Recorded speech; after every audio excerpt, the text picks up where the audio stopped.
Hey, welcome to Guitar Knobs, the guitars, gear, noise, and nonsense podcast, hosted today by these knobs. Tony Dudzik, Pick Guardian. Jared Brandon Wild Pickups. Hey, everybody, it's me, Todd Novak. Thank you for joining us for another show of the Guitar Knobs podcast. We're thrilled to death to have you with us. We've got a special guest in the studio with us today. John Esterly, Rare Buzz Effects. That's right. He's joining us for a three-peat, and partially because of who you suggested that we should get on the show due to your four on the floor. Yes, sir. That's right. We're going to introduce this person right now. Who are you, person? I am Aisha Loe of Loe Sounds. Yay. Awesome. Hey, and Hey-o. hi, John. Good to hear your voice. Yeah. Finally, after Likewise. many an Instagram nerd out sesh. That's right. Aisha, we are thrilled that you are with us tonight for our show.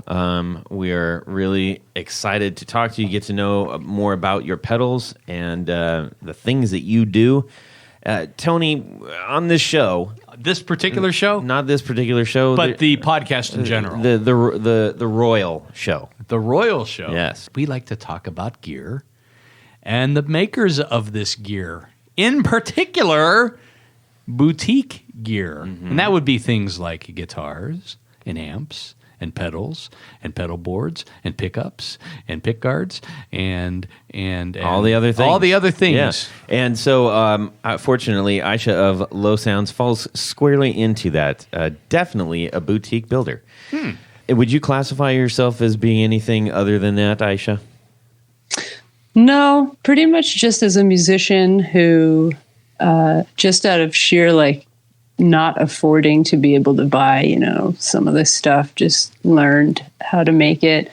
And as a bass player, I've probably bought 100 pedals that just sound like total crap on the bass and couldn't figure out why. And now I know why it's such a simple thing in most cases that, that's where I come at it from, definitely from recording and playing and just chasing a sound. And just wanting to make stuff that just is stunningly pretty too, hopefully. Give it kind of like a lady's touch in a way. In a way. I don't know what way that is, but Do ladies in a like way. Atari controllers? This is brutal, this thing that you gave us. I think a lot of us do, Yeah. I don't know. My video gaming kind of ended after Atari 2600 because I started playing guitar. So, you trade your Atari 2600 for guitar and that's it, at least for me. That's a way to do it. I still have mine No at time home. for games when you have, Metallica songs to learn and that sort of thing. Damn right. All right. Well, we're going to get deep into Loe Sounds in a little bit. We've got a couple of announcements real quick. We want to give a big fat thank to Rode Mics for providing our beautiful, beloved Rodecaster Pro Darth box thing here. It actually does look like that. I tell you, it is not. fantastic. It does not look like Darth. It looks like the front plate. It kind of does. Yeah, see? Thanks, Jared. Thanks, Jared. Yeah. Anyhow, this thing does magic for us. If you are thinking about doing any kind of home recording, if you have a little band setup you want to do, if you're a singer-songwriter, and or if you're wanting to start a podcast. I think it's ideally set up for a podcast. It's ideally set up for a podcast. It really is. Exactly like you just said. So check those out at Rode Microphones. Also, thank you for the Procaster mics that we've been using for quite a few dang episodes now. They're solid, man. solid with articulating arms. Yep, Exactamundo. And so thank you so much to Rode for providing those and helping out with our audio quality. Also, gentlemen, this is the last episode of our show in this studio. I have it. The sadness hasn't hit me yet.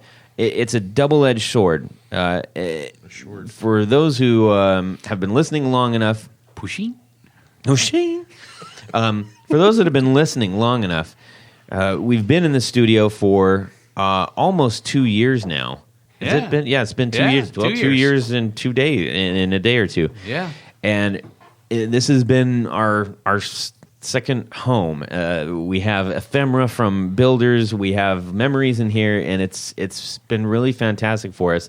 Except for the fact that the heating doesn't work, the cooling doesn't work, the elevator doesn't work, the parking's too expensive, the internet sucks. So it's a miracle these things are even coming through. The elevator sometimes And is out. the rent goes up. So we said, hey, as much as we love this, we got to bounce. So we're going to be looking for a new place to live. We're still going to be making these in the meantime because our good buddy John Finnell, who has been on the show, He's gotta a check swell him guy. out. He's a super swell guy. He's bailing He us owns out. a What's the name of recording his studio? Relay Recording. Relay Recording. So you're going to hear us mentioning that for a little while we're chilling out at his place, trying to sort ourselves out, and hopefully we're going to find ourselves a nice, shiny new home that we can start creating all kinds of new memories in for you. In a van down by the river. In a van down by the river. All right. What's going on in our music world this week, Tony? Well, when last we spoke, I was talking about a wonderful case, a Les Paul case that I had ordered through my good friends at DHgate. Yes. My good friends in China. DHgate, for those who don't know, is kind of the Amazon-ish, Etsy version of various things that you can buy overseas. Mm-hmm. And I've bought guitars and things from them before, never had a problem. And they had this Les Paul case at an incredibly low price, shipped from China for under $50. I said, okay, I'm getting one. And, they send a tracking number. Everything's cool, except it's delivered to somewhere in Texas. And so I immediately got a hold of my good friends at DHgate. And I said, that tracking number that seller put on is delivered in Burleson, Texas. Told you. And, they said, we will put a claim in immediately and we'll refund your money. Which is cool, except it just goes to show you there are scammers no matter where you go. Yeah. And I guess now even in China. That's where that prince in Nigeria actually lives. In Burleson, Texas? That's right. That's been happening a lot. I believe that, and I sent thousands and thousands of dollars. Yeah. And I hope he's okay. I hope so, too. I'm excited. You're a humanitarian. Well, I am, and not really, because I did really want that millions of dollars that was going to be deposited in my bank account. Too true. I haven't seen it yet, but I'm sure it's coming. Yeah. Same thing happened to Buford and Zach, as Yeah. I said on the last episode. There's a new scam going around. As with anything else, whether it's eBay or Reverb or Just be careful out there. DHgate, if you're not comfortable with it and you can't afford to lose the money that you're paying, don't do it. Never send via family and friends unless you actually know the person. Oh, that's a good point. Trust me. Yeah. That's on he's referring to PayPal. Oh, Yes. When you're making a payment. Yep. I don't Because do that all the time. Because if you send something family and friends, one, there's no charge for it, but two, there's no recourse. Yeah. Yes. Yeah, Yep. if you They pay gotcha. outright, you've always got the claim as the buyer. But Correct. So that's my sad tale for the day today. All right. Thank you for sharing that, Tony. So if you followed Tony's advice and went and got that, he will send you an apology letter. Yes, personally signed. And with disappearing ink. Okay. You know what, Aisha, would you like to share yours real quick?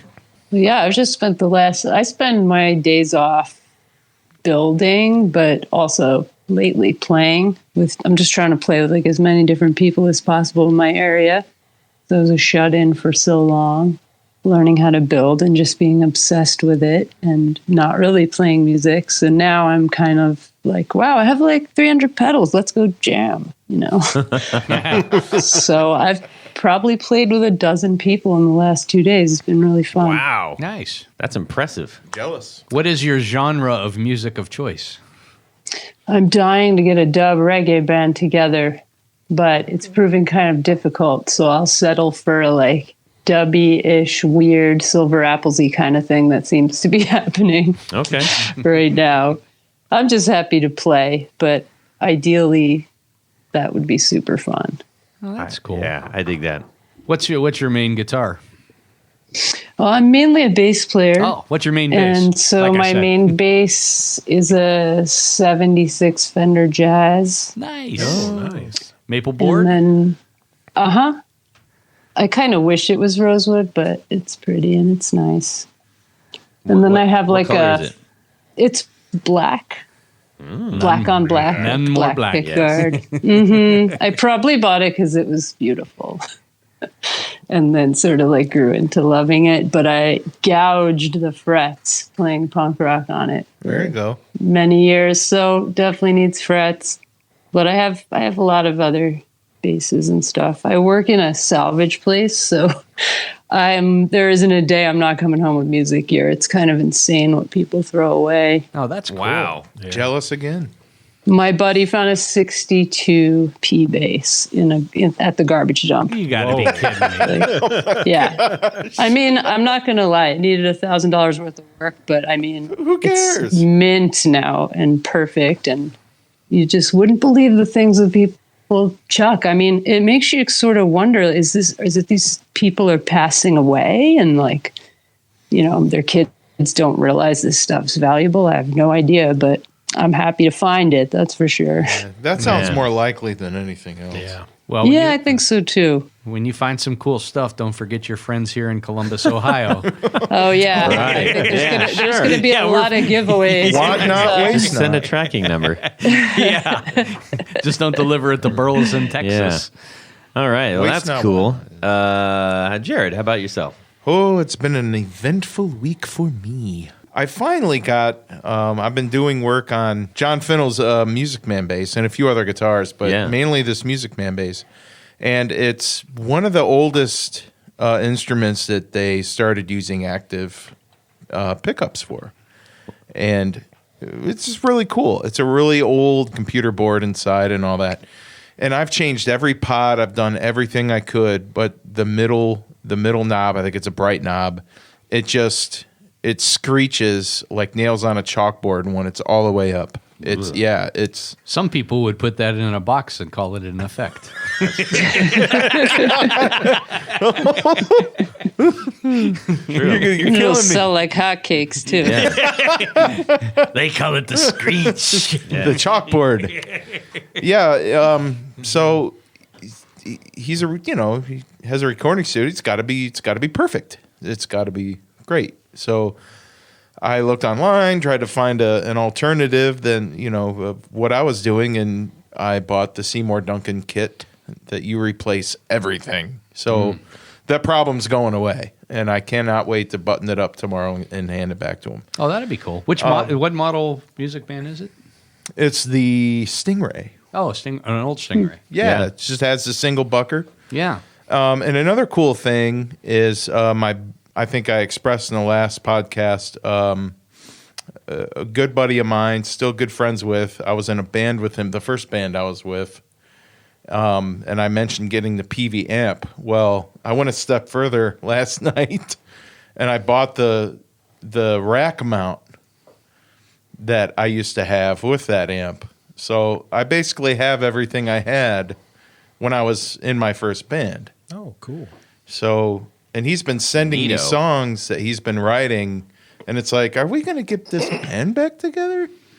So if that happened, that would be that would just make my day, because I really loved that band. It was a really good band, and it was all originals too. Nice. That was probably the best band I was ever in, because it was the most creative band I was in. So all the other bands beyond that were just top 40. Got to learn the stuff people want to hear stuff, Yeah. So I really enjoy playing stuff that we Nobody wants to hear. probably. But you know what? Everybody out there that's written your own stuff and played your own, or you put your own spin on what your buddy wrote, that's me, is really proud of it. And that's something that I want to do again before I die. So yeah, I'm really excited. All right. That Cool. sounds good. How about you, John? Well, Jared wasn't too far off base. He did do some work for John Esterly this week. Oh yeah, that's right. Yeah. I've got this. I've been going through some fall spring cleaning at the studio for the past couple of weeks and trying to make some decisions about what I'm keeping and what I'm selling. And I've got this old Gretsch Junior Jet that I bought. Someone had already kind of been into it and had a P90 in it and had some junk electronics. So talked with Jared. He got me a Filtertron to replace the P90, and Tony's going to be doing some pick guard or at least trim ring work for it. Oh, we're going to make it pretty. Yeah, we're going to make it real pretty. Done built Going to be it. real nice, Clark. But yeah, so we've kind of been working on that, trying to put a plan together. I also should be here tomorrow, but I ordered a wiring harness from our friends over at Gun Street. Hey, right on. There you go. Sean was real good about kind of pointing me in the right direction about what he had kind of already on the shelf ready to go that would work for that. So, Good stuff over Nice. there. yeah. I saw that he posted a crazy Telecaster harness on Instagram. Done that quite a few times. And I was like, that thing looks like a flower. It's so beautiful. I mean, it was crazy, man. Wires all over the place. I was like, what does that thing do? Does that play a song when you press the tone button? But anyway, Outstanding. yeah. Sounds like he needs a clear control plate so you can see all that stuff. Yeah, yeah, clear control play. I mean, it's a work of art. These guys, what they do. These guys. These guys. It's a work of art with these guys. The do. What about you, Tony Baloney? How about Todd? Todd? Yeah. Since we already heard from me. yeah. Yeah. Todd well, Baloney.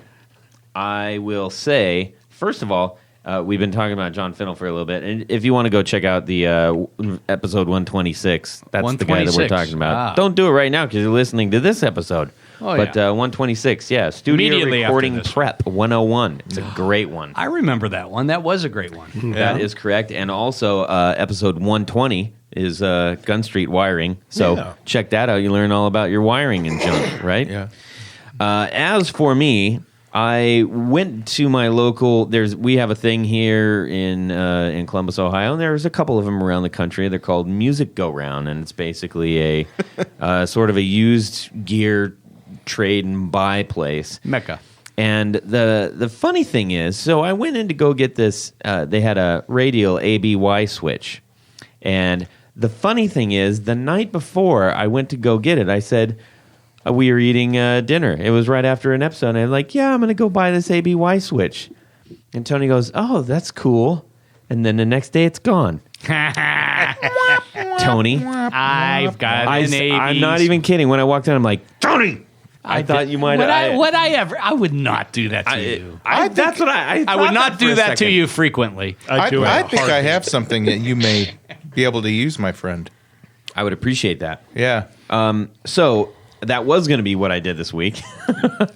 Instead, I toyed around with my brand new electronic audio experiments Halberd. I got in on the first run of that, and very, very excited. Got to mess. So the trick there was that I'm currently running. I'm not going to get into my whole like stacking thing, but an EP boost is up towards the front. And I also pulled out the Fopstar Royal preamp. Love that pedal. It's a great pedal. I love that one. It's a very specific, very special pedal. And so I was like, what do these do in front of that? And it was really interesting to see how everything's playing together and what combination is going to would work for me.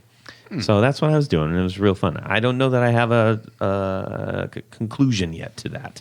Ah, well, we'll expect a full report. A full report, indeed. So that's what I was up to.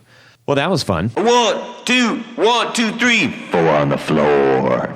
All right, Aisha Loe of Loe Sounds, give us your 4 on the floor. Okay, it's a really tough one, but the thing that's never not been a gig with me would be Electro-Harmonix Deluxe Memory Man. I would say for guitar and bass. Okay. I just love it. It just does that sound that it does. What prompted you to buy that? It's interesting. I don't really know, to tell you the truth. When I was 14 years old, I went into Sam Ash, and this is the height of hair metal. Everyone's using those ADA MP1 and Mesa Boogie stacks and stuff. And I go in there and I ask the Sam Ash guitar department manager, hey, I'm looking for an analog delay. And to this day, I still don't know why in particular.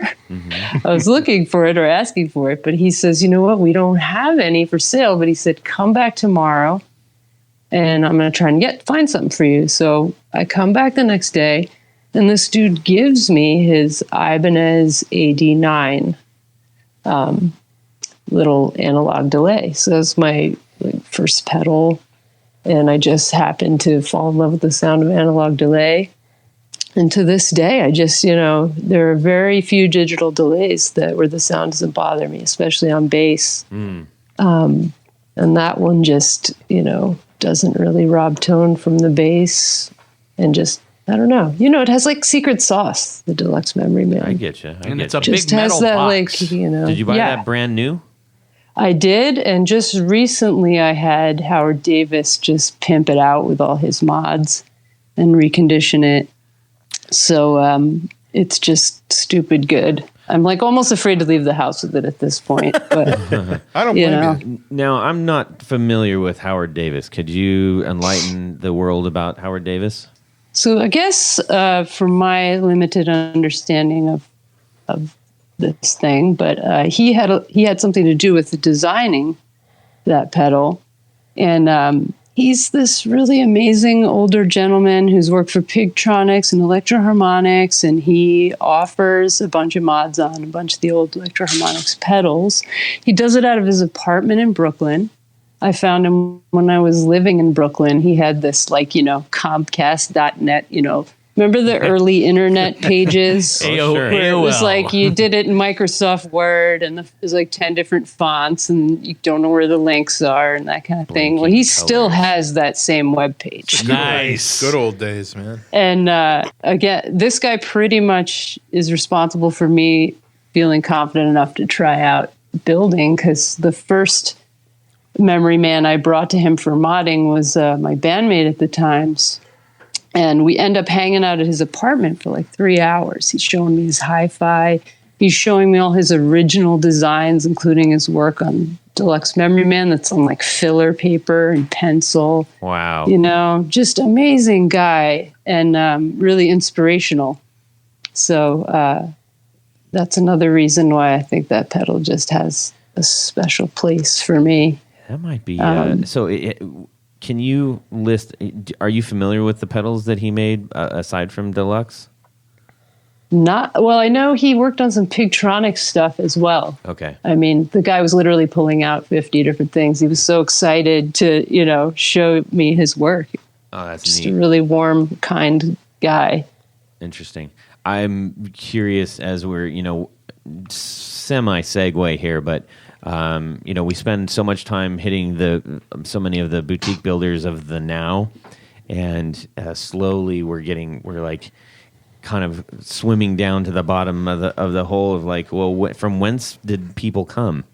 And I've reached out to a couple of really early producers of pedals, even those who weren't actually the sole producers, but just working on them and stuff.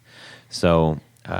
That's I'm always interested to hear sort of the people that were originally working on stuff. If you think of sort of like the Seth Lever, like if you imagine who was the Seth Lever at some of these earlier pedal companies, right? that were huge. That were. I mean, this gentleman's got to be in his 70s too by now. Wow. A friend of mine just got a pedal done by him, so I know he's still around. Thank goodness. That's cool.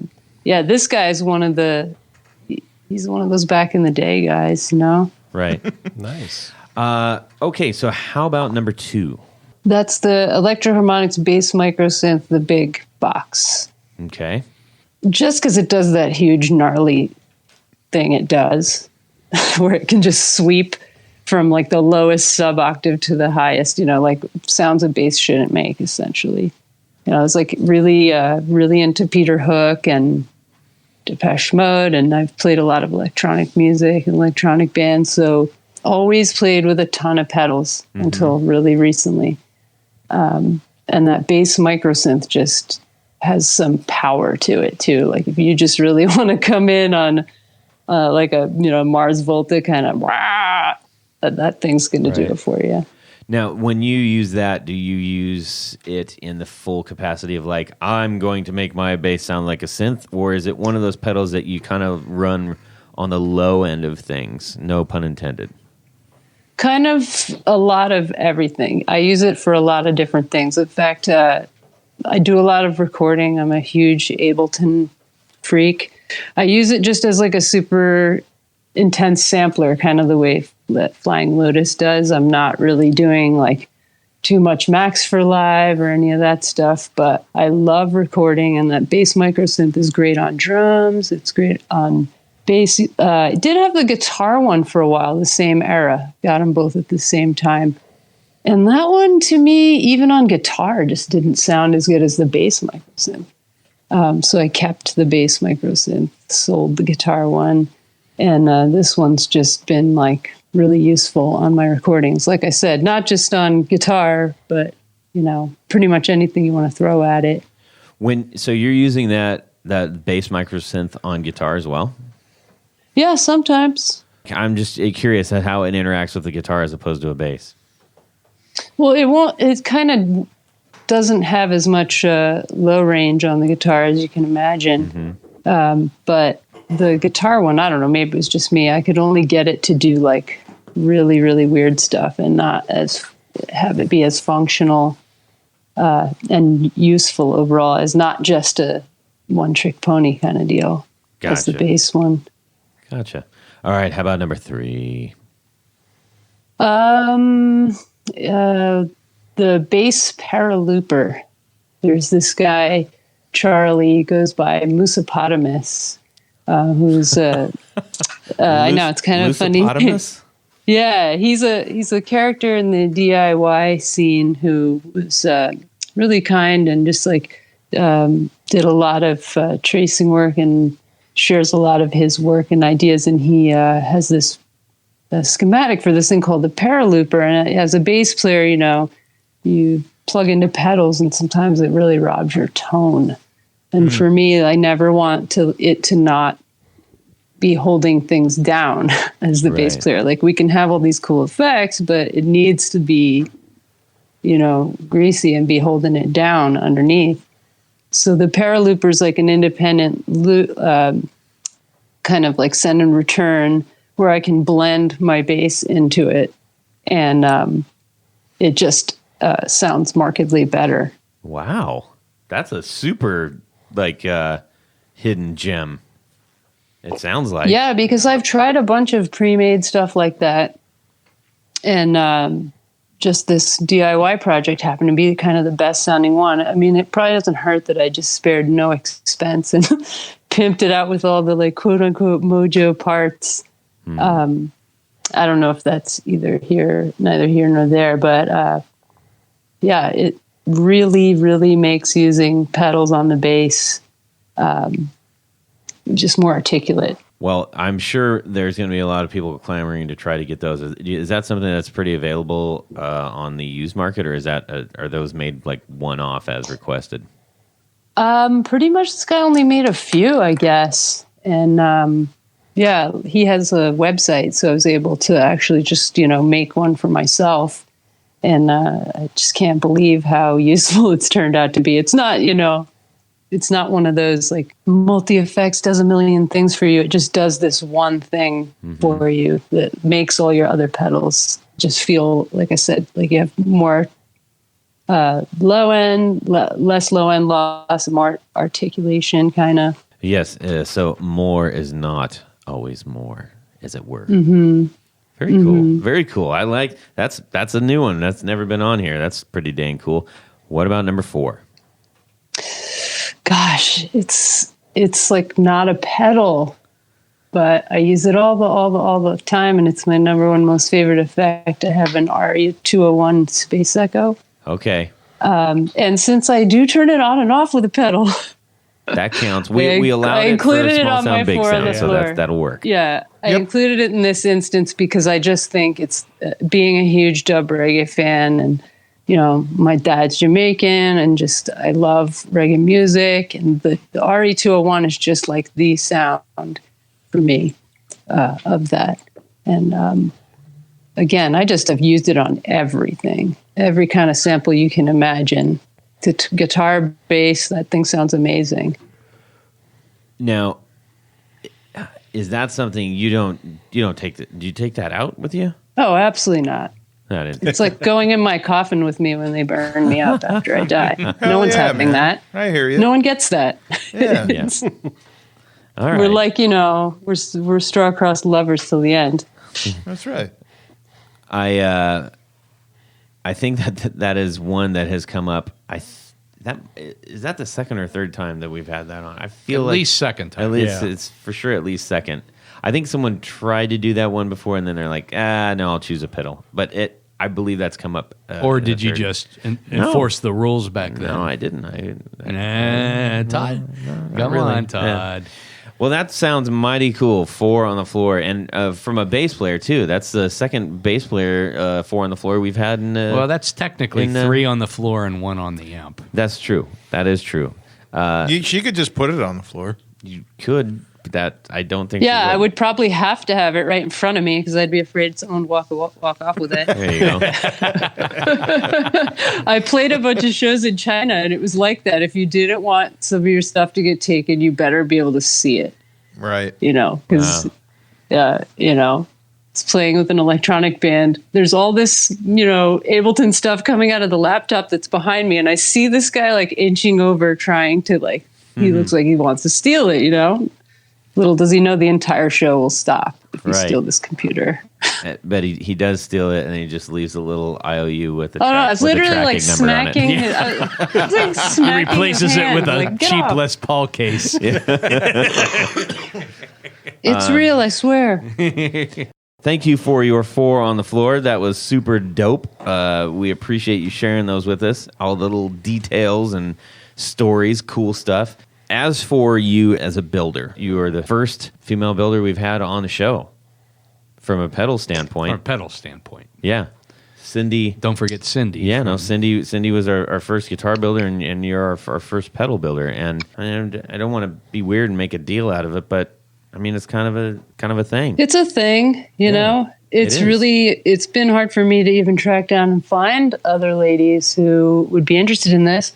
A few months back, I even produced about 10 videos where I was trying to create a safe space for women to feel like they could come and learn, and sort of like put my email out there for questions. Right. And initially it was great. It was like almost 50 women had signed up. Wow. And then I'm noticing through the views, like, hey, they're not doing the homework. Yeah. Yeah. And so it baffles me because I'm female and I absolutely love building and I'm super into pedals, and I know there are tons of other female musicians who are super into pedals. I just want to find more who are into building. Yeah. And for some reason, that just seems to be like this needle in the haystack thing. And I really hope that changes in the near future. It was like that with Ableton back in the day. I've been an Ableton user since 2002. Mm-hmm. And in the early days, there was nobody. There's this amazing guy called Tom Cosm who teaches Ableton for free online. And I asked him, out of all your tens of thousands of students, are there any other females? I'm just curious, And he said, no. Wow. Because, on the registration, it says male or female. You don't have to answer. But he said, yeah, I went and looked and you were the only one. Wow. And so it sort of feels like that with building pedals in a way. But I mean, then again, just yesterday I went to go jam with folks, and there was this woman in there who was taking gut shot pictures of a pig dog pedal. And I guess she was a builder too. So it's like, wow, I just met maybe the third other female builder. Yeah. Just randomly. Well, I got to tell you, I feel very vindicated right now because I took a lambasting after a specific social post. A well-deserved lambasting. No, it wasn't well deserved at all. And all right, normally fun I to would watch jest with you, but lambasting. it wasn't fun, and it really sucked. I was basically making the same exact point that you just did, Aisha, which was it's not for lack of trying.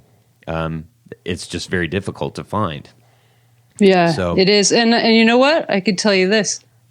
I know of at least 2 female builders who have pretty decently sized pedal companies, and no one knows they're female. And you know what? They're selling a hell of a lot more pedals than I Is am. one of them John Snyder? So I don't.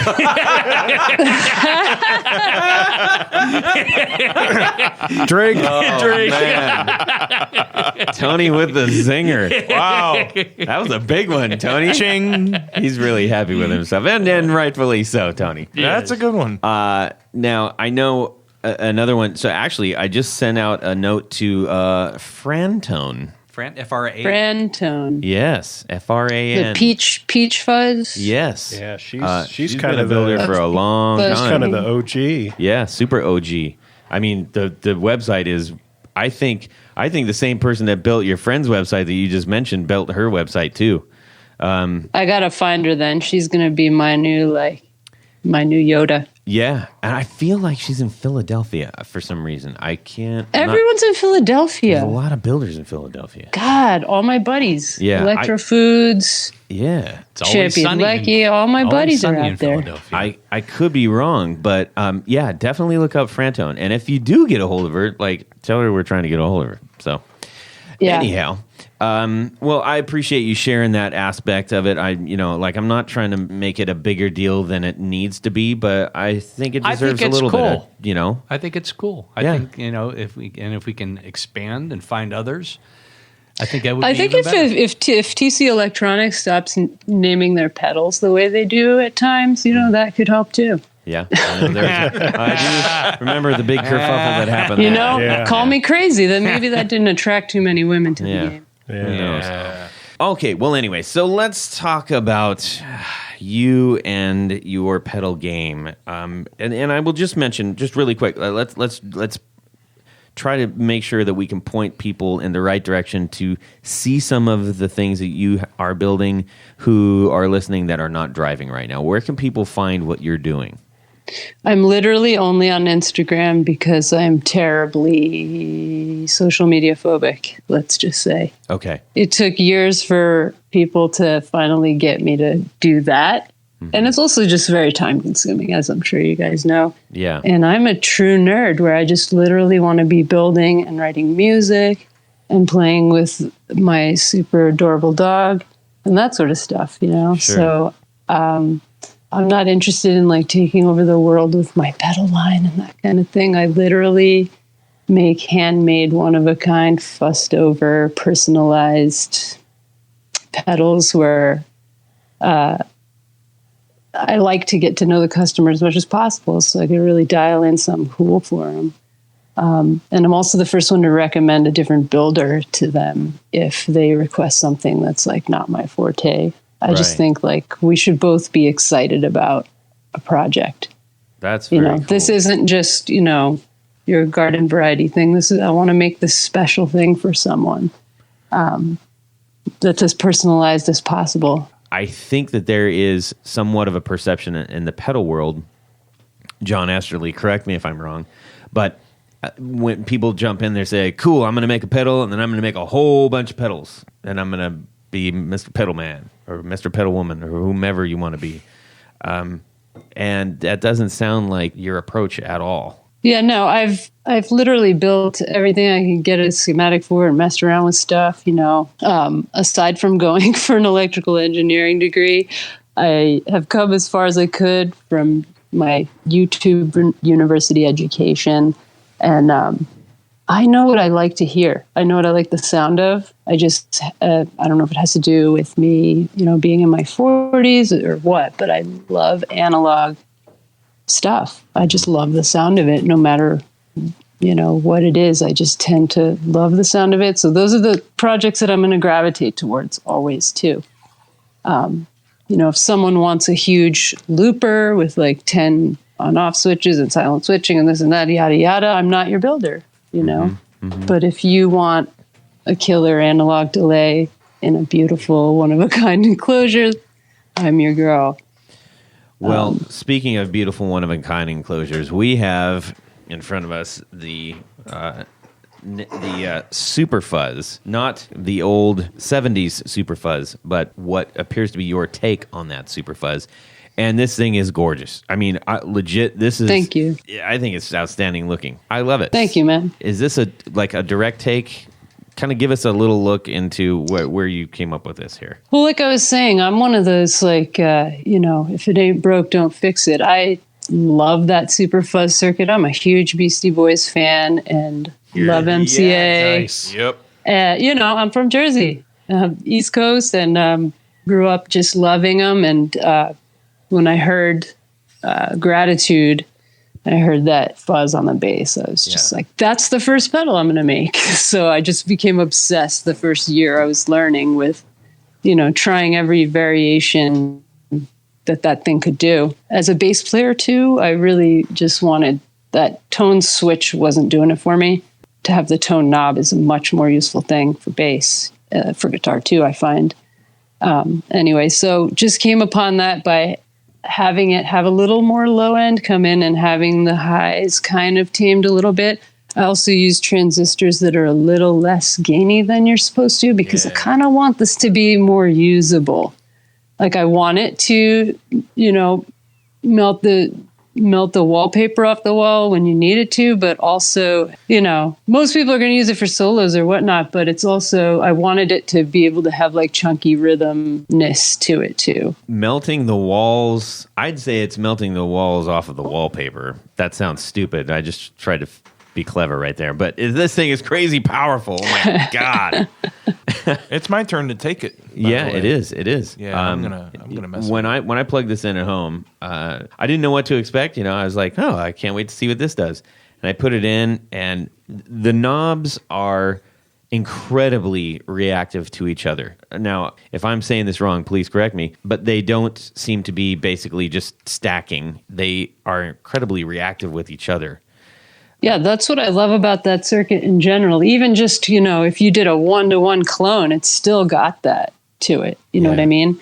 And everybody's just doing their tweaks on it and having their own rendition. And for me, since I'm a rhythm guitar player and bass player, it was selfish. I just wanted one that, could be used for both. Let's say you were playing a gig. Like I've been in bands where I've played guitar and bass at the same show or switched to saxophone or this or that. And it's like, I love a pedal that can be used for a couple different instruments at once in a gig, that kind of thing. And so I was like kind of going there with it. I wanted it to be equally good on guitar and bass, at least. Yeah. Well, when I did finally get the thing, and I was careful. I didn't want to just, put it at noon and let it go. I had a sneaking suspicion that this was potentially a bulldozer. And as I started dialing in like this, I was like, well, no, that's not it. That's not the tone. And then I hit this tone. I was like, oh my God. And I realized that I clicked off my amp was just hovering right above like tube friendly. Where it's like if you have your tube amp on, it's like the volume's on, but the tubes really aren't doing anything. And then you get that spot, and you're like, oh, there they are. I turned it. Yeah. I hit that. My wife was doing homework, and I said, hey, I'm sorry, it's going to get a little loud in here. And then I just opened it up, and I was like, let this thing go. This is awesome. And she turned around, she's like, what the hell is that? I'm like, this sounds awesome. I was really, really stunned at the sound that came out of that because you were talking about articulation earlier. As much air as this thing was pushing out of my amp, at no point did I feel like I was losing the articulation. It just felt like another one of my amps got put in front of it if I pushed it farther. And that was pretty unique. I don't know that I had experienced that, at least in my living room, to that degree. So I was like, oh my gosh, you guys I can't wait till you. And Tony's got his AC 30 at, nice. your AC 15 hand wired, and on 2, that will make your ears bleed. Mm-hmm. So I was like, man, when he gets a hold of this thing, oh God, that building's gonna crumble. Yeah, it was loud. Yeah. Now, you have a couple trim pots on this. Yeah, one is to sort of get the one pair of the transistors have to be like pretty much perfectly matched in order to get that octave just right. And so if you have transistors that aren't bang smack on exact, that trim pot can bring them to where exact is. But I'm really meticulous about, I don't make a Super Fuzz unless they literally all match exactly. I don't know. Okay. To me, I like it that way. But it's there anyway, just in case. And frankly, you can get some kind of cool variation by putting them out from each other a little bit. And then the other trim pot is for the diodes, like how much of the octave you want in there, kind of. So, yeah, that would one's be kind of interesting. That one you should mess with a little bit. Maybe for I sure. will. The other one, I won't. maybe not as fun. I won't yeah, mess the with the other diode one. one's really cool because let's say you just want to use it primarily for solos, like our friend Clem from Cherry Glazer is. She uses our Super Fuzz on her touring board, and she told me she uses it for solos, just for like a nasty, punch in. Single note solo type of thing. Yeah. And so it works out well for that. She has the diode dialed, so that the octave's a little more pronounced. But if you were going to be, say, playing some more chunky, notey stuff, maybe you want to, like, for me personally, I like to dial it back a little bit. Yeah. I like to dial the octave back a tiny bit. Okay. But, it's kind of nice. Eventually, I'll probably put that on the outside as a regular pot. That'd be cool. I think it'd be fun, right? Yeah, absolutely. Then someone won't be terrified that they might actually blow anything up. Yeah, exactly. Which it's true. This They are may have the dainty. power to do it. No joke. You're gonna have to have a lady, some lady hands to accurately get that trim pot. Yeah. Well, Jared's got lady hands. He wishes. That would be hilarious, actually. No. I wouldn't mind it, really. It would help me pick my nose a little better. Wow, that's weird. I don't know. Okay. Back to pedals and stuff. That one you sent to us, is this something people can... Yeah, absolutely. That's kind of one of the few things that I make more than one of. It can be personalized to the person's liking, of course, however they want. Occasionally I'll do like a run. Sometimes I'll do a run of 5 or 10 of them and post it up there on the Instagram. And but they're always available. Mm-hmm. Anyone can hit me up there anytime. And I love talking to people.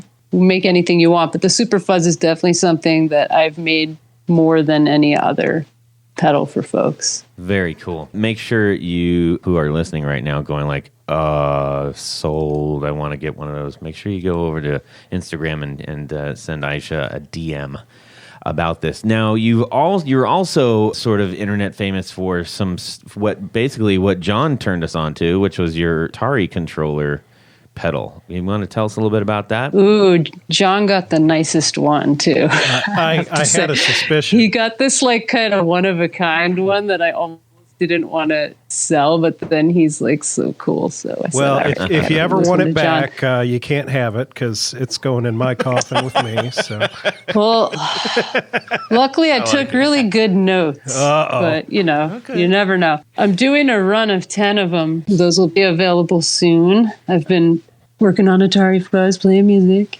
Every time I do them, I do a different fuzz in there, and so this time's going to be a pretty straight-on harmonic percolator. Okay. Ooh, fun. Nice. When those are ready, if you want to drop us a little note, we could say, hey, get on and over there and get those things, people. We'd be happy to do that for you if you wanted any air thanks, cover. man. Yeah. Anytime. Yeah, I always appreciate that. Word of mouth is kind of like where it's at for me. And just, it's an incredible community, too, all the builders.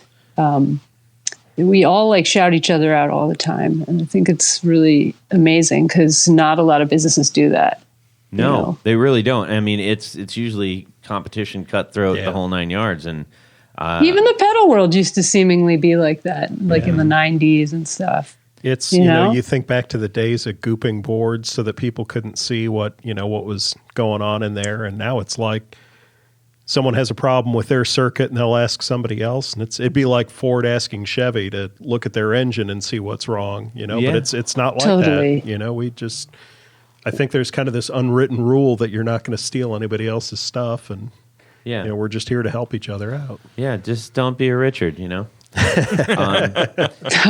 And now, you did mention one thing about the boards. One thing that I've been seeing a lot of lately, it seems as though the newest guard that is coming out is really embracing the collaboration thing. I'm seeing more and more pictures where you're seeing a board that's been made with two makers' names on it. I think, from my standpoint, a lot of that just comes from the friendships that we have. There are a handful of builders that I talk with on a daily basis, and there are times that we kind of bounce ideas off each other, and that idea turns into a collaboration board. Right. And I think there's a lot of that you see, past, present, and future type collaborations. Yeah. And this whole thing, it expands out to other, trades as well. Like for me as a pickup builder, I'm really good friends with Wolf McLeod with Wolf Tone Pickups. And I actually buy product from him because he does such a good job making flat work for Strat or whatever, single coil pickups. So I'm sure in the amp world, the same relationships are around, I would imagine. Man is his own island. That's what my old man always taught me. So. I don't know. I'm not trying to speak for the amp builders out there. I suspect it might be a little bit more closed off because there's a lot more sort of to a point. at stake I think with it's fewer true. options. Yeah, to a point. I think that's the way it is with everything. Yeah, maybe. I don't know. We'll have to ask an amp. Well, builder. amps are way more costly than pedals in most cases too. So it's a lot harder for somebody to pull a trigger on a $2,000 amp than a $300 pedal. Yes, A lot of the time, absolutely. That's true. You're making these pedals and you're diving in. You mentioned a degree. Well, that's what I would love to do eventually, like as an old lady, is go and learn electrical engineering properly. And I'm just super intrigued by it. But at the same time, sound is really what I'm intrigued by more than anything. And so I remind myself of that constantly when I'm building for 10 hours and playing for 2. You have to build for 6 and play for 6. Right. Sure. Kind of thing, What are some some tone inspirations that you've been maybe feeling lately? I'm absolutely obsessed with Krungbin. I think Mark Spear and his cats they're diving back into some, really old sounds, old recording techniques, and just has like a worldly flavor to it. But, they record in a barn. They do it in one take. Yeah, it's really hard to pronounce. I'm probably not Is that even the Swedish pronouncing it. No, they're from Houston, Texas. Oh, okay. They're a trio from Houston, Texas. They met playing in church band, from what I understand. And they're huge reggae fans. They're big record collectors and just lovers of music. And Mark Spear is just incredible. If you're not familiar with him, he plays lead and rhythm at the same time. Whoa. And it just blows my mind how this guy literally has nothing special on his board really at all. And everything he plays is so special. Wow. And, I have to say my year was completely made when he bought one of my dub sirens this year. Oh, nice. Because that's my favorite modern band right now, And for this guy to reach out to me on Instagram, be a really cool person, and pay money for my product that I wanted him to have anyway. He would not take it for free. And he gave me and Fiona, free tickets to go see them in Berkeley. They were playing, just really amazing people. I've met the kindest folks, And Krungbin's music, though, everybody's got to check him out. How do you spell that? It's, all right, this is a tough one. It's KHRUANGBIN. He didn't want to go with like Kevin and the Bruisers or something. Yeah. Well, apparently they were like really influenced by, they were listening to a lot of like Thai disco, like weird, Well, who is it? you know, I mean- 70s music. Come on, it's amazing. And so that means airplane. I was going to say, or something like that. I'm told by their Instagram page it means airplane. Yeah. But they're from Texas. Yeah. All and right. they're so good. That's cool. All right. Well, now everybody's got to go check that out and see what that's all about. Hell yeah. Super neat. Hey, Yeah. check out one other band too. Yeah. There's these Japanese guys called Kikagaku Moyo. And yeah, and they play like Sabbath meets like Tyrannosaurus Rex. It's hard. It's like very 60s throwback, but they jam. And these guys have no less than 20 pedals apiece on their boards. So it's just fun pedal watching after the show, and they really rock. So I always say, if you're a pedal person, go check out Kikagaku Moyo. It's, Kikagaku Moyo. it's Kikagaku, and then second word Moyo. So I'm just giving you like the hardest possible band names to pronounce. Yeah. Actually, I'm pretty sure Kikagaku Moyo means Krungbin in Japanese. It means airplane.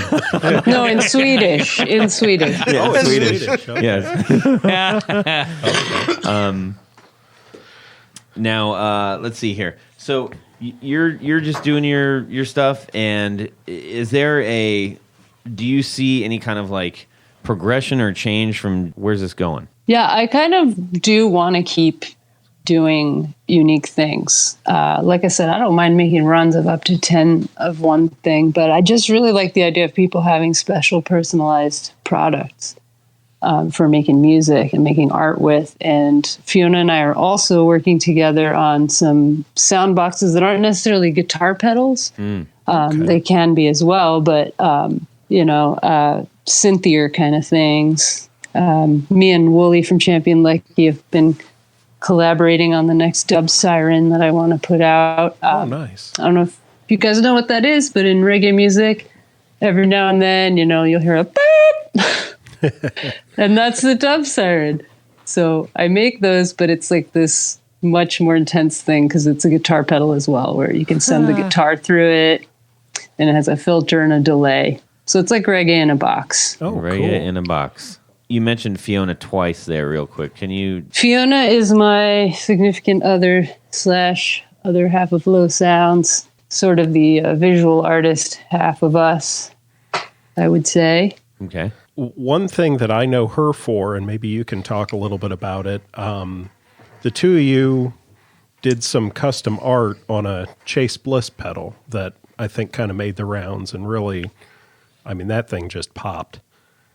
Oh, man, what an amazing opportunity. That was just incredible. Gabriel Tanaka from Best Guitar Effects, he puts out the ayahuasca pedal along with Chase Bliss. They do, I believe, 10 of them a year, and they choose a painter to hand paint them every year. And this year they reached out to us and asked Fiona to do it, and we were just overwhelmingly excited about it.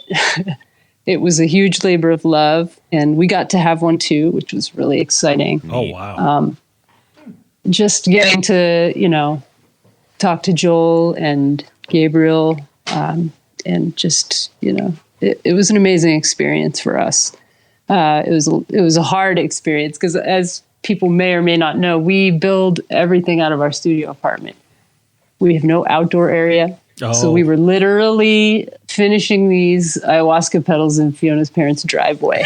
And the neighbors are probably looking at us like, what the hell are they doing? Well, I'd have yeah. to say the end product just turned out magnificent. So thank kudos you, yeah. to the two of you for that. Yeah, I etched the little plates on the back, but the rest was all her. She did a really beautiful job. Very cool.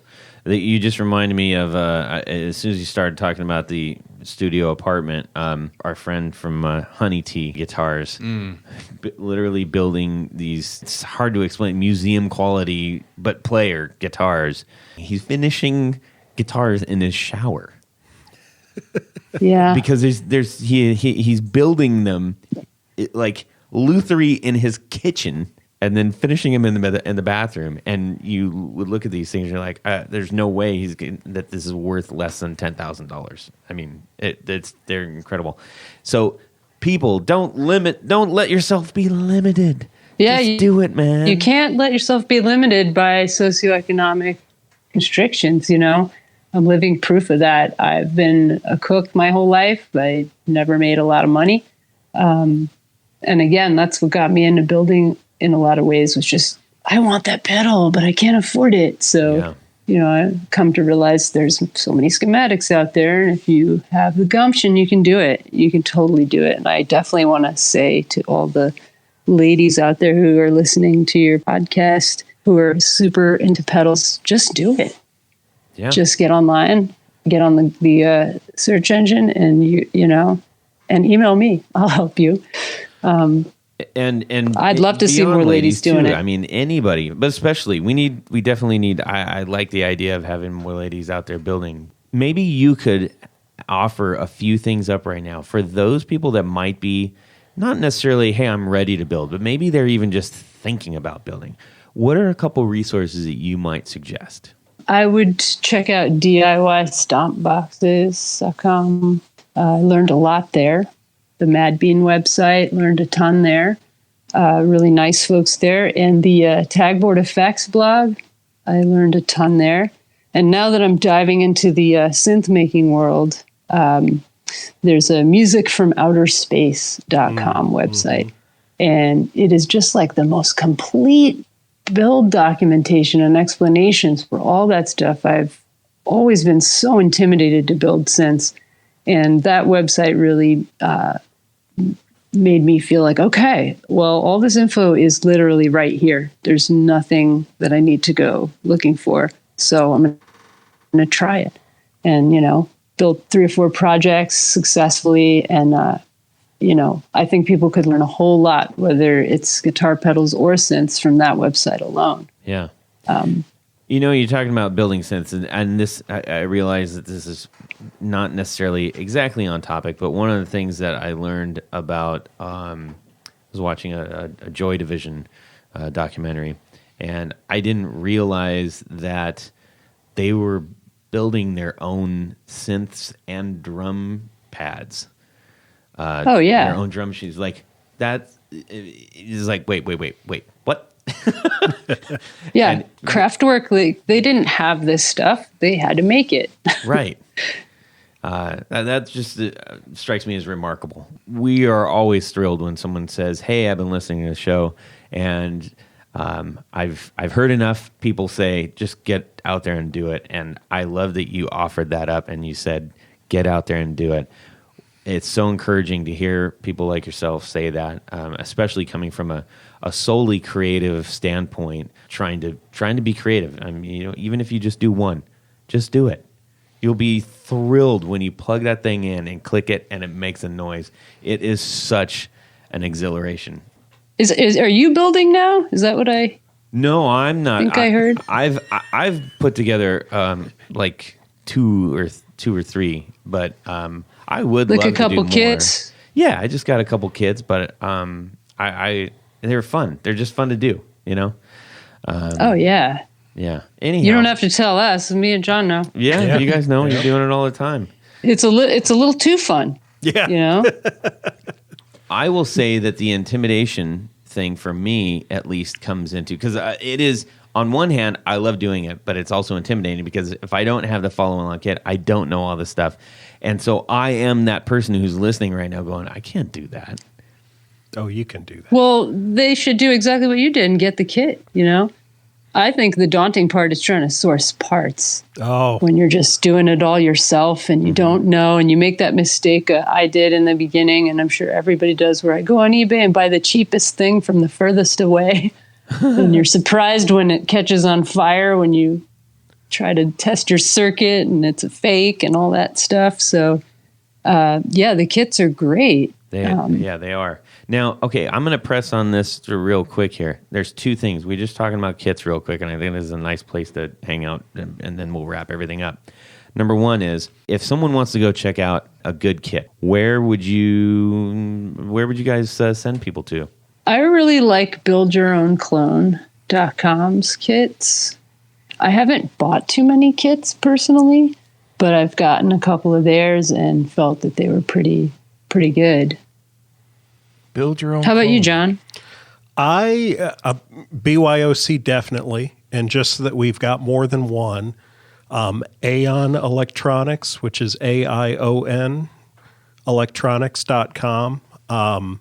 He just recently quit his day job and is doing that as his full-time gig. So nice. Kudos to him, living the dream. But he takes a lot of classic circuits and then builds a board that has all of the mods that a lot of people would do to it already built in. So say you want a tube screamer, but you want to do the fat mod. Well, just by moving a component from spot A to spot B, it's already on there. So he's another great one, and his documentation is second to none. I mean, it's got schematics in there. It's got all the parts listed, where to get them, what part number to buy from what source. So, okay, cool.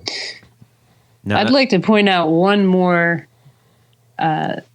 company. Sure. That, if you're not a beginner and you're, I don't want to say an advanced builder, but you built 100 pedals, right? You built 80 pedals, something like that. There's this company called Dead End Effects that they find these hen's tooth, pedals, these things, these super rare things, and they, trace and reverse engineer stuff that you just can't get anymore. And some of these projects are really dense and fun. Phil and Dino are their names, the guys over at Dead End Effects. And some of us who are on the seasoned builder tip, check out some of those projects. They're just incredible. If you want to challenge yourself, check them out.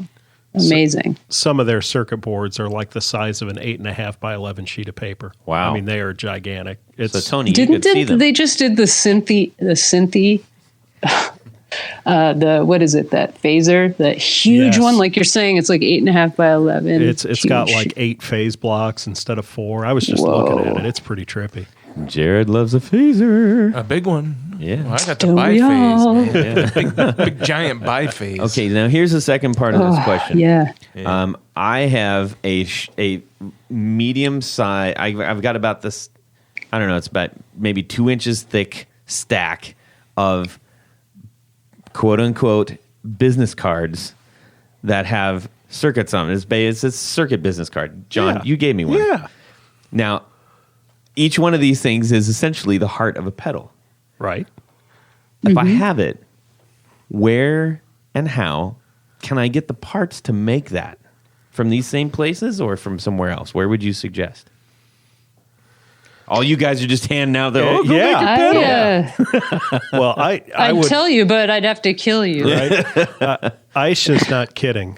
And this is one thing I would say as a piece of advice to somebody who's starting out. One thing that you will always underestimate is the amount of time you spend finding parts. I mean, I can spend, if I've got a pedal with 50 parts, it might take me 3 or 4 hours to build a bill of materials. So all that being said, there's a lot of places you can go. You might not get everything from one place. Yeah, that seems unlikely in my experience too. I think for beginners, Tata Electronics is good because it's pretty cheap. Yeah. And they have like most of what you need as a beginner. Tata? Mm-hmm. T-A-T-A? It's T-A-Y-D-A. Of course. Mm-hmm. Like you said. Yes. But yeah, Mauser's like for the big dogs. Yeah, that's very confusing. Mauser's that's like if you don't want it's very confusing, but if you don't want to mess around and you want like the best quality parts, I find that's the place I'm going to I get a few parts for my Small Bear and them. Yeah, I get a few parts for my pickups for Mauser as well. I usually go to Radio Shack. Yeah. God, I miss Radio Shack so much. Don't we all? Remember their silver bearing solder was so good. Yeah. It sounds like there's a need in the marketplace for a one-stop, easy to go to well radio components. components. You know, yeah, like a electronic 7-Eleven. I mean, Mauser's great, and they've got everything, but their website, the learning curve on it's really pretty rough. steep. Yeah. I mean, it takes you a while to figure out how to, and even knowing what you're looking for, you might dig Yeah, for it's a not while. for beginners at all. No. If you want one place to go to guarantee you won't get started, go there. Yeah, go there and you'll just quit before you start. Yeah. Well, That's it. speaking of quitting, we're going to have to wrap this up. But we really appreciate you spending your time with us. I love talking with you. I know that everybody else Same. in the place Yeah. did here too. And we'd love to have Thanks you for back on having at me. some point for sure. Absolutely. I'll probably have some really weird sound boxes by then Nice. to share with I'm you. excited to hear that. Yeah. Cool. We are going to mosey on over to Jared's side of the room. Of course, ladies and gentlemen, it is time for Would You Rather? That's the last time that'll be uttered in these hallowed walls. Yeah, it is. That's kind of oof. That got me right there a little bit. Thank you, Yeah. Jared. Oh, you're welcome. This Would You Rather is from our friend Alex Giraldi of Copper Sound Pedals. Yay! Hello, Alex. Alex. So you have to kind of pay attention to this one, and we'll have Tony Baloney here kind of speak it in a language that I understand, I'm especially going to the speak last it in part. a language. Yeah. that a 5-year-old can understand for me. So, would you rather have to play a week's worth of gigs with standard strings in standard tuning with a capo on the 12th fret of your guitar, or play all week in Nashville tuning only the drone strings from a pack of strings for a 12 string? Okay, Yeah, we're going to need a little. Okay. Alex. let's have Tony unbox that one for us. I'm going to unbox this Yes. guy for Jens. So basically, Nashville tuning. Yes. A lot of studio cats use it on a 6-string guitar. Yes. You put the octave set of strings on the 6-string guitar. Okay. It's normally used to give the sound, like if two guitars are playing, Right. one guy's playing or a person is playing the standard tuning. What is different about the octave set from a 12-string that would make this sound different, Tony? Well, the E and the B are the same, but the other 4 strings are an octave higher. Okay. So it would be like putting those 4 strings on the 12th fret. Okay. So Okay. So it's not that you're literally taking the strings from a 12-string set, you're tuning them as if they were. No. You are literally taking a Nashville set, which I've used it on a couple of my acoustics, is the octave set of strings on a standard 6-string. Real Okay. tiny ones. Yeah, well, for the Yeah. most part, yeah. Yeah, not short. So Just skinny. it sounds a little bit weird when you play it by itself, because it is, like your E and the B string are actually, They're higher. well, They're tuned higher. Well, your E and your B are standard tuning, but the other 4 strings are an octave higher. Okay. Yeah, it's weird. So typically, studio cats use them for making the sound of a 12 That's what's on their string. business card, by the way. Studio cat. Studio Studio cat. cat. Why don't they just use a 12 string? Well, because this is a different way to do it. Yeah. There's Okay. more than one way to skin a cat, as Yeah. they say. A studio A cat. studio cat. Yes. Okay.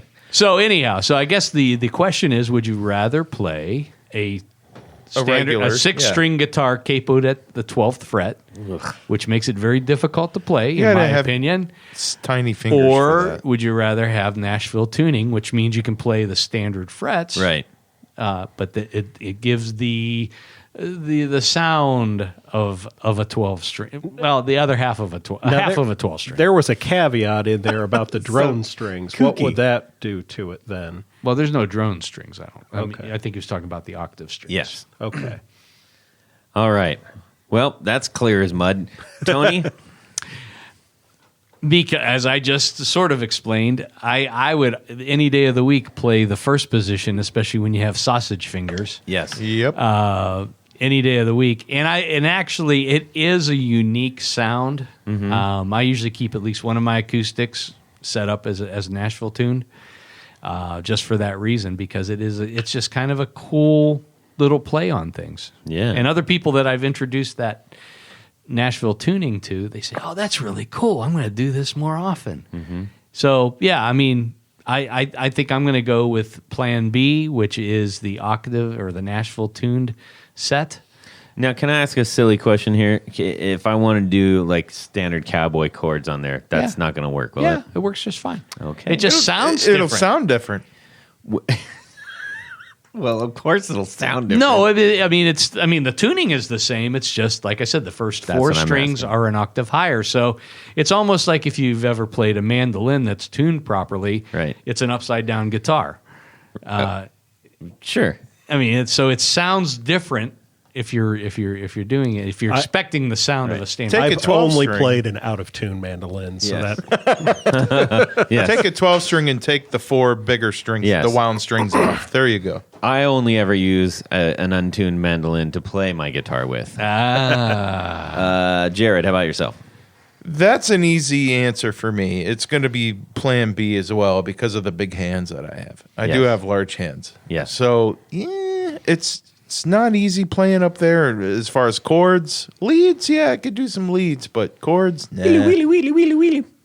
Something like that. That's what it sounds like. All right. That's it right there. Aisha, how about yourself? I'd have to choose option C, which is ask Steve Dimadash to just make a pedal that'll make that sound. There so you you go. can play your guitar regular right through it. You can actually.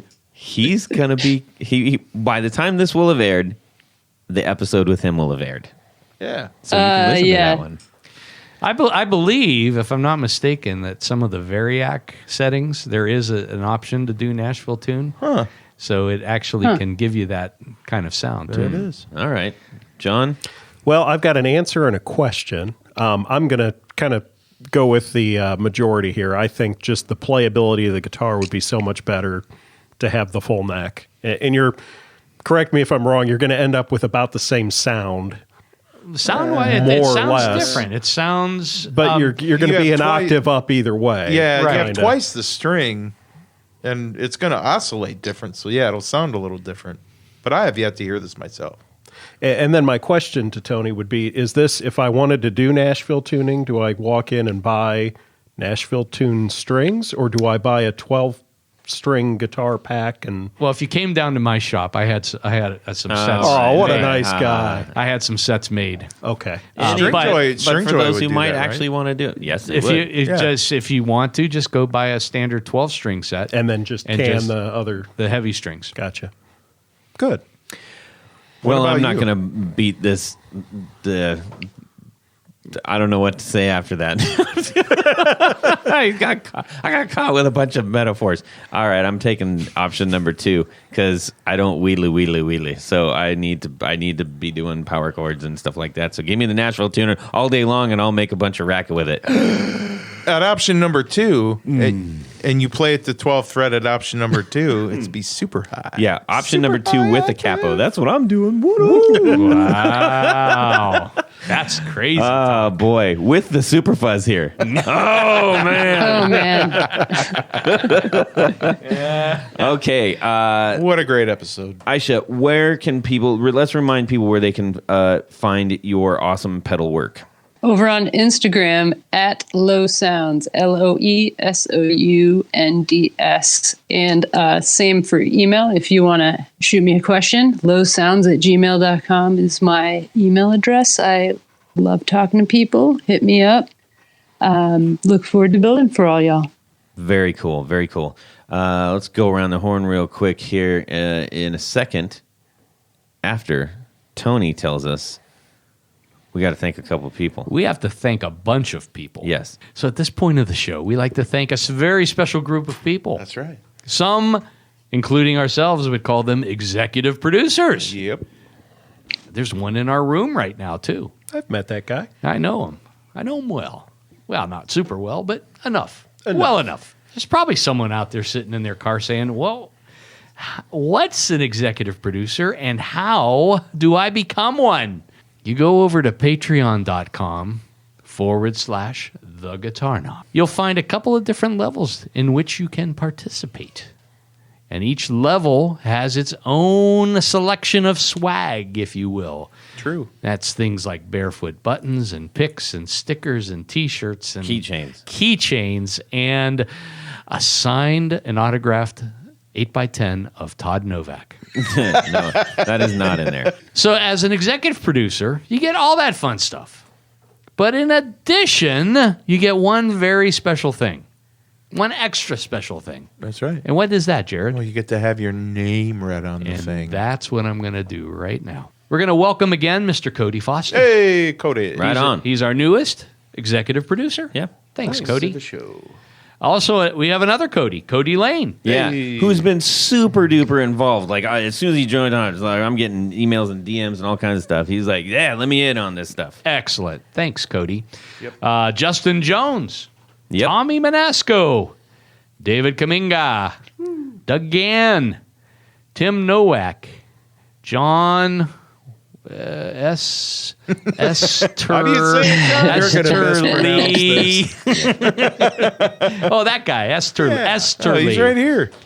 Chris Heidel, Tig Harmon, Tyler Bray, John Anglin, Anthony Lanthrop, Johnny Knowles, Stefan Lamb, Michael Senchuk, Brian Robison, Jonathan Jerusik, Ken Sayers, Corey Nigro, Brad Partridge, Michael Van Zant, Doug Christ, Darren Gregory, Chris Kearney, Sean S.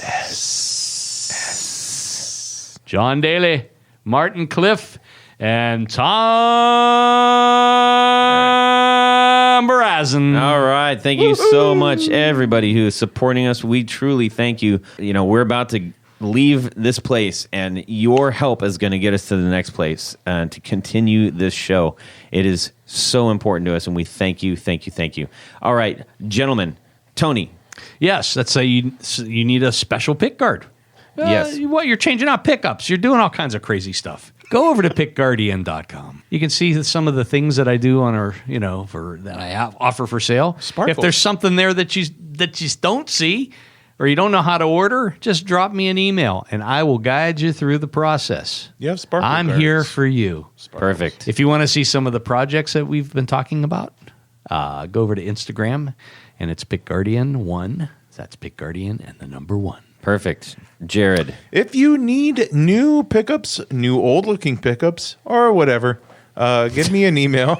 I can do whatever, too. So please give me an email. Jared, Jared, @brandonpickups.com. If you see me on Instagram, message me through there, whatever is convenient for you. Thank you very much. Best sound pickups in the biz. Boom, right there. I said it. Thank John. You can find me on Instagram @rarebuzzer, and then www.rarebuzzer.com. Yeah. Perfect. You can drop me an email, Todd@theguitarknobs.com, or a DM on Instagram @guitarknobs. We thank you so much for your support and for hanging around. We hope you enjoyed this particular show. We want to give a humongous thank you to our friend Aisha Loe of Loe Sounds. Woohoo! Thanks for having me, guys. You bet. All right, everybody, have a great guitar weekend. Subscribe! Correct the mundo. You guys can throw me right out that window if you want to. I'm going away for a game. You better not get me sick. I know what I'm doing, you clowns. Okay. You got to work with me here. I'm working with you. Okay. I'm trying my best. This is going to be a really long night. There's a definite possibility that a bottle full of questionable fluid in your studio is indeed pee. We're going to Ohio State, the Ohio State game. Oh, no. I love technology. It's a big fancy show here. This is a production. She's like, spit it out. Get it going. Go around the horn already. Kikagaku Moyo. Well, that's it for these knobs. Please visit our Patreon page at patreon.com/ facebook.com/theguitarknobs. Visit our website at theguitarknobs.com for all of our past episodes, 4 on the Floor blog, and other good stuff. You can connect with us on social too at our Facebook page and share your gear and stories on our Facebook group. Also, be sure to check out our Instagram at Guitar Knobs. Catch you next time.